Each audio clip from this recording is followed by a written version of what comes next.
Hi everyone, in this video we're doing a nice seasonal project. It's a wax carving project. We're going to create some little ghosts. A lot of our students are choosing to make some of these. I made them last year as a little sample and got them lost wax cast, and that's why you'll see at the end of the video I have so many of them. So we start with a large block of blue carving wax, and the colour doesn't really matter, it's just a nice dense wax. And what we're doing is cutting it to size. So I look at the size of the ghost that I want to create, and I create a block with a little bit of spare wax around it. The whole idea here is to not spend ages filing off the excess wax, but also have a little buffer so as that if you make the odd little mistake, that you have enough spare wax as you whittle the piece down.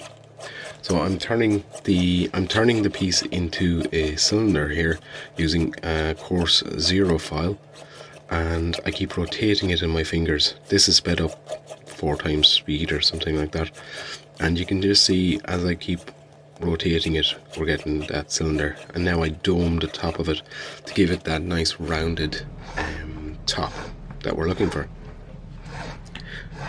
Once I'm finished with this, I'm going to use a drill and a burr to start working on the contour.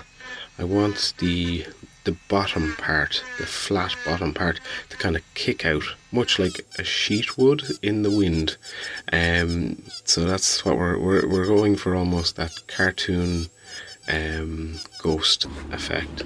So we have it kind of kicked out at the bottom, marking the eyes. The eyes are about the only real feature, and some little creases. So I'm marking those out and making sure I have them exactly in the location that I hope for. And I'm using a 1mm drill bit like a carving tool. So by using the 1mm drill bit, I can use it to create grooves and kind of slashes or folds and pleats in the wax, and you can see it works very effectively. It's not a very specialist tool, it's just a 1mm drill bit.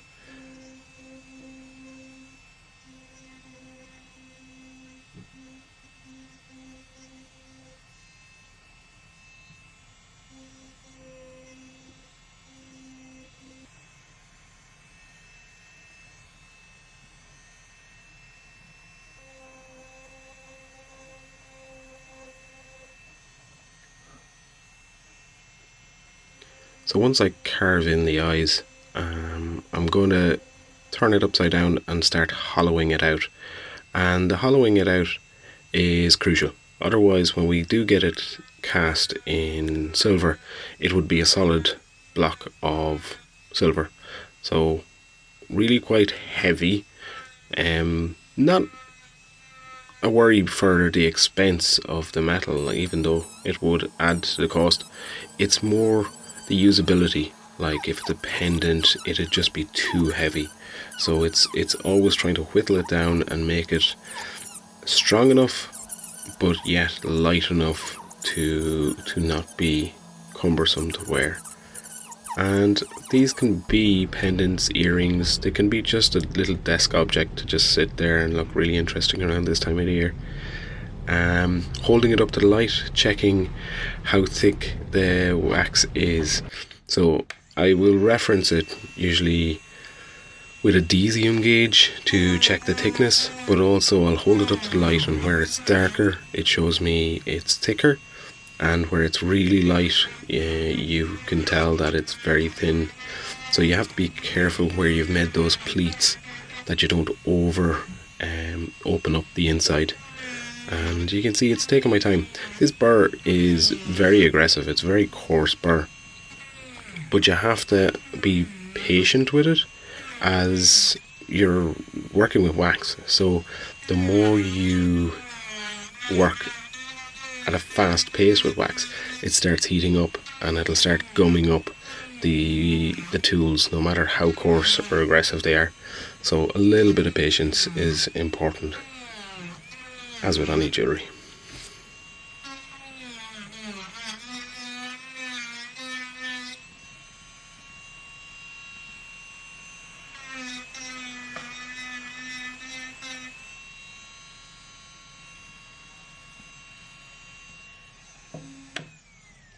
My favourite part now is when we take the rough carved wax. So I haven't spent too long actually creating this, and once I have all my details in, I have it the thickness that I want, and I have the raw shape that I'm looking for, I'll then put it onto something like maybe a pencil, or maybe even put a little bit of blue tack on top of the pencil to hold it, and then I take a lighter and a small yellow flame, and I warm the piece of wax up, and as I warm it up, the facets and all the file marks start fading out and melting together to create a nice curved, shiny object, which really does make for a nice clean casting when it goes off to the casters.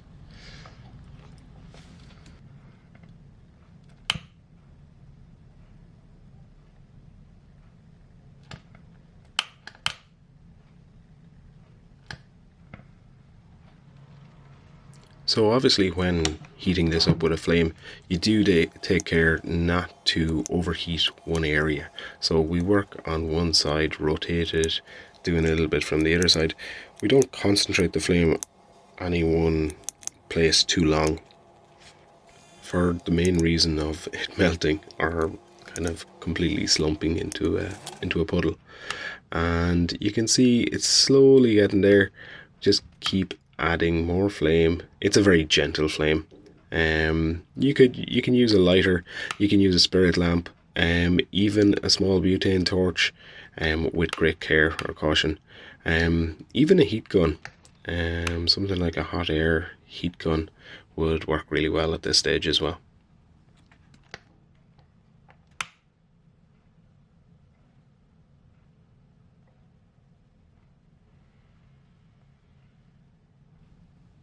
So once I'm finished getting all the facets out with the flame polishing, I am ready to send it off to the casters. So for the school, we send things off to the casters every Friday, and it takes a week to get things back. So I just happen to have some castings prepared already, so you'll see I didn't have to send this one off. I had some to work on in silver. And this is the beautiful thing about wax carving. You can create so many of them and just pick your top 2 or 3 that you like and get those cast. So it's very forgiving in that way, that you're not wasting too much material. The wax is inexpensive in comparison to the silver.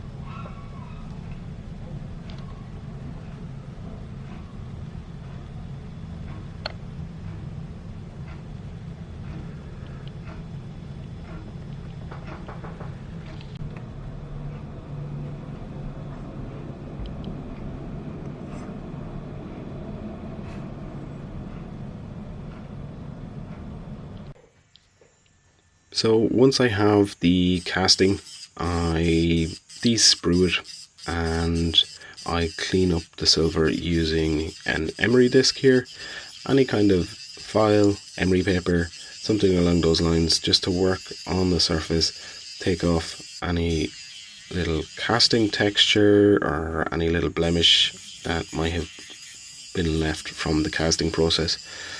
This could be something you could leave the casting texture as well, depending on your design and how much effort you want to put into it. But realistically, you want to get a really nice high polish on this. It'll just shine all the better. So here I am working down the shape with the emery disc and cleaning it all up.